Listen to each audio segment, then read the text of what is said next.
Hi guys, this is Ms.Hong. Today's April 7, Tuesday. Yesterday we talked about the definition of the rational function, right? So you could have only polynomials on the numerator and denominator. That means you can't have absolute value, or you cannot have any negative or fraction exponent, or you cannot have exponent function. That means your variable is on the exponent position, right? And today we will talk about the domain of the rational function. So look at this one, guys. So domain, that means possible x values, right? Domain means your possible x values and polynomial functions. So when we talk about the polynomial function, for example, like just regular quadratic or like cubic, right? This kind of thing. Those kind of functions, there wasn't any limited value. You could have any value for x. So domain for the polynomial function is all real number, right? That was all real number. And then what about the radical? You learned it last week. And for the radical, we cannot have negative inside, right? When you get negative inside, you already know that's imaginary number, but like in the real number system, that's undefined value, right? So we cannot have negative in the radical. So you could have 0 or positive number, but we can't have negative, right? So for this one, just quick review, when you get radical function like that, then to get your domain, you need to take your inside of the function. So x minus 1, that's supposed to be positive or 0, right?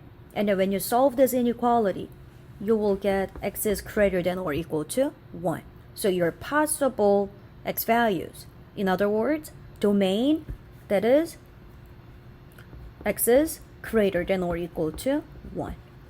That was the domain, right? And now we're on the rational function, right? We talked about the rational function yesterday that always looks like a fraction, right? And look at this one, guys. 5 over 0, what do you think? Is that possible? No. You cannot have 0 on the denominator, right? So this is what? That's also undefined value. We cannot have 0 on the denominator. Never. Right? So like this. Then what? When you get a rational function, your denominator cannot be 0. That cannot be 0. So just mark this, right? That cannot be 0. So based on that one, I'm going to find the domain, all right? So first of all, let's find the x value that makes the denominator 0, all right? So I'm going to take my denominator only, and then I'm going to make it 0 so that I can see which value make my denominator 0, all right? Then for this one, your denominator, just take the bottom, all right? And make it 0. Nothing to do.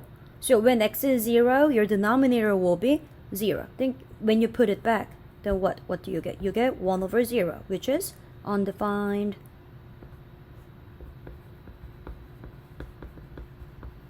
Right? And now let's look at number 2. When you look at this, your denominator, that's x minus 5. So take it, make it 0, and find x value. That is x equals 5, right? So when you put 5 into the function, what happened? 2 over 5 minus 5. You get undefined. That's 2 over 0, right? So that's also undefined, like this. So you're just taking your denominator and then make it 0, then you will find the x value that makes your rational function undefined, all right? And we will exclude it to find the domain, right? And look at this one. So you could have like quadratic on the denominator because we could have any polynomial, right? So in that case, what?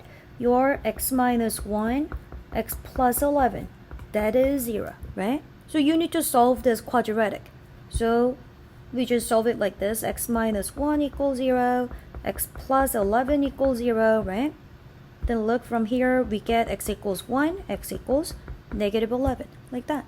So those numbers are my zeros, right? So when you get 1, that will be 0. When you get negative 11 for x, your denominator will be 0. And when you get negative 11, your denominator will get 0. So those two makes your rational function undefined. Okay? And number 4, you could have that one, but that's still rational because you have this fraction part. So same thing, just take this part, 2x plus 1, make it 0. Just like same thing, we're just getting x value that makes your denominator 0.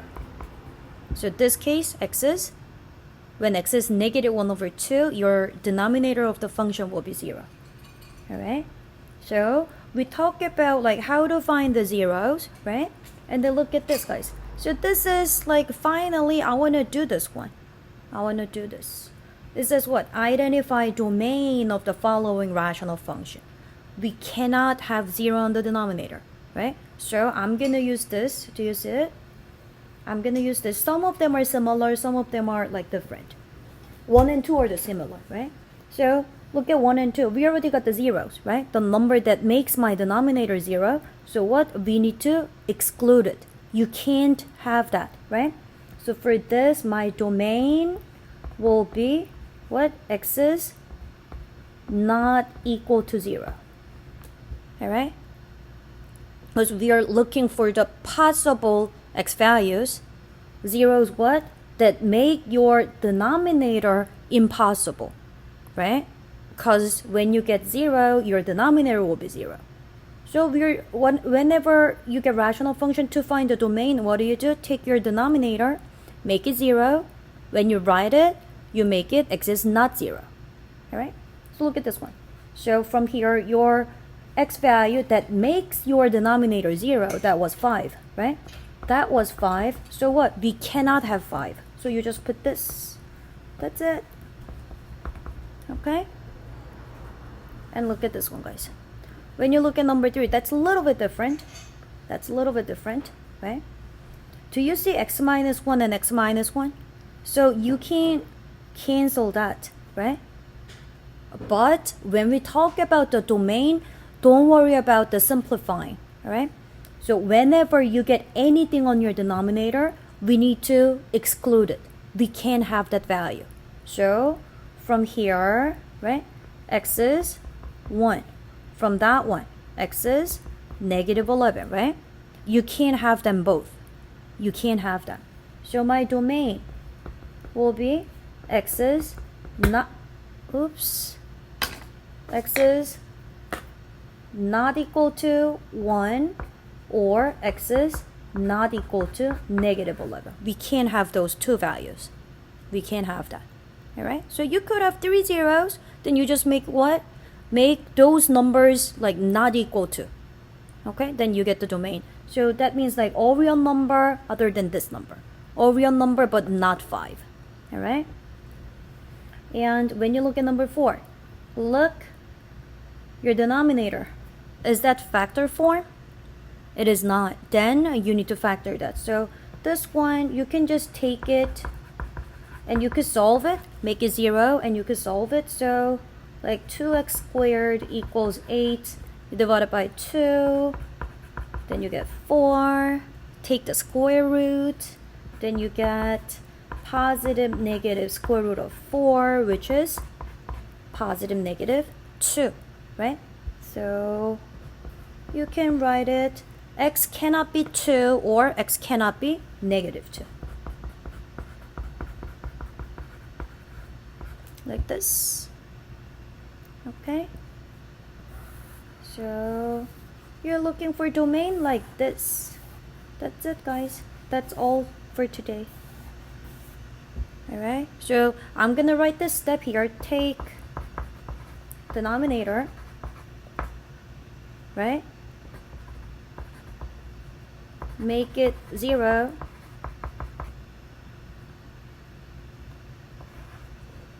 And when you write domain, make it 0 and you need to find x value. Find 0 of denominator. 0 of the denominator, and then domain exclude x values from step 3. Okay, so you can use these steps, step by steps. All right, so guys, if you have any question, you can text me. All right, and please complete your do now. Do now, I'm using it for attendance most likely, but sometimes I could put it as pop quiz. All right, so please complete the do now and do your homework, upload it, and do your 20 minutes ALEKS. All right, if you're not doing 20 minutes of ALEKS or one topic, then on Friday, I put like every Friday ALEKS grade on the Genesis. You will get 59 for that if you're not doing it. All right, so please do it. That's not optional, that's mandatory. And also, Ms. Ross already posted on Google Classroom, but Ms. Ross and I will offer video meeting on Thursday, 11 a.m. to 1 p.m. So if you have any question and you just need direct explanation from me, or if you need explanation in Spanish, you can join the Google Classroom. All right, it's Thursday, 11 a.m. to 1 p.m. Okay, all right guys, if you have any other question, text me, and please do your work and stay safe. You have a great day. Bye bye.